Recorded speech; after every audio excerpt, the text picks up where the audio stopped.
ঝিনুক কেটে বের করছেন নানান ডিজাইনের মুক্তা। শুধু তাই নয়, ঝিনুকের ফেলে দেওয়া অংশ দিয়ে তৈরি করছেন দৃষ্টিনন্দন বিভিন্ন চামচ। এমনকি ঝিনুক থেকে পাওয়া সেই মুক্তা দিয়ে হরেক রকমের গহনা বানিয়ে তাক লাগালেন ডক্টর নজরুল ইসলাম। মুক্তা হারভেস্ট করার পরে ঝিনুক যেটা পরিত্যক্ত অংশ, সেই পরিত্যক্ত অংশ থেকে ঝিনুকের চামচ তৈরি করি, যেটা 100% অর্গানিক একটা চামচ।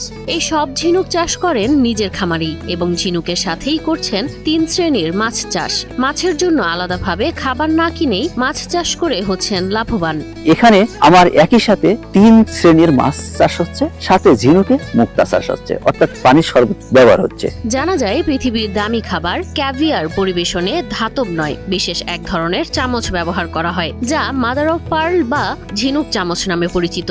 এখন সেই একই ধরনের চামচ তৈরি করছেন বাংলাদেশের এই তরুণ বিজ্ঞানী, যেটা বাংলাদেশের জন্য একটা ইউনিক চামচ। এই চামচটা দিয়ে কিন্তু বিশ্বের সবচেয়ে দামি খাবার ক্যাভিয়ার খাওয়া হয়। এই চামচগুলো সম্পূর্ণ প্রাকৃতিক, স্বাস্থ্যসম্মত এবং পরিবেশ বান্ধব। প্লাস্টিকের চামচ দ্বারা যেভাবে বিষাক্ত পদার্থ শরীরে যায়, ঝিনুকের তৈরি চামচে তা একেবারেই নেই, এমনটাই জানান ডক্টর নজরুল ইসলাম।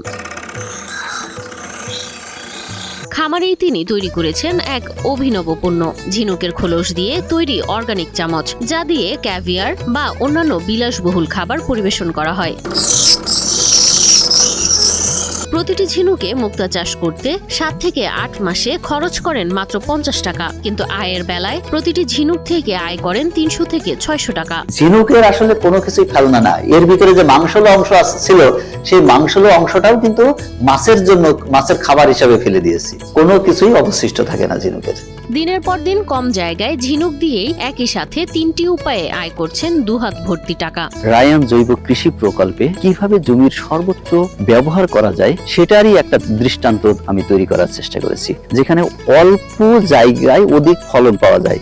ঝিনাইদহের কোটচাঁদপুর উপজেলার শিবনগর গ্রামের ডক্টর নজরুল ইসলাম জাপান থেকে পিএইচডি ডিগ্রি নিয়ে দেশে ফিরে তিনি গড়ে তুলেছেন রায়ান জৈব কৃষি খামার। আর এর সাথে কানের দুল, এটা হলো সবচেয়ে বড় সেট। 2022 সালে দেশে ফিরে তিনি ঝিনাইদহের কোটচাঁদপুর উপজেলার শিবনগরের পাঁচলিয়ায় 10 বিঘা জমিতে রায়ান জৈব কৃষি খামার গড়ে তোলেন। নজরুল শুধু ঝিনুক নয়, তার খামারে উন্নত জাতের ফল, সবজি, ফুল ও মাছও চাষ করেন। এই প্রকল্প এখন শিক্ষিত যুবকদের জন্য এক সফল উদ্যোক্তা মডেল হিসেবে পরিণত হয়েছে।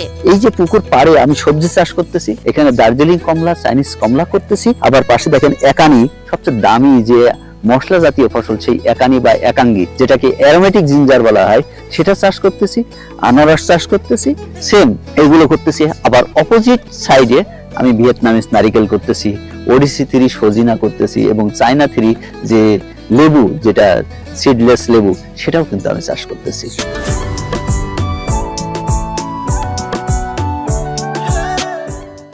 বর্তমানে তার পুকুরে রয়েছে 5000 ঝিনুক, যেখান থেকে বছরে পাওয়া যাবে প্রায় 10,000 মুক্তা। মুক্তা বিক্রি ছাড়াও ঝিনুকের অংশ ব্যবহার করে তৈরি হচ্ছে চামচ, চুন এবং মাছের খাদ্য, অর্থাৎ ঝিনুকের প্রতিটি অংশই লাভজনকভাবে ব্যবহার করছেন তিনি। শুধু তাই নয়, করবেন রেস্টুরেন্টও।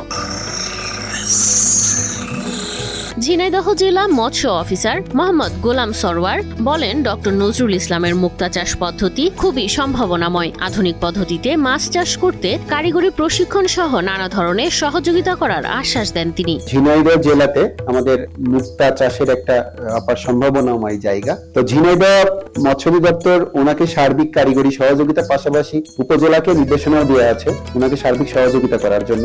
আমরা এই ঝিনুকে মুক্তা চাষটাকে আরো সম্প্রসারণ করতে চাচ্ছি ঝিনাইদহ জেলাতে।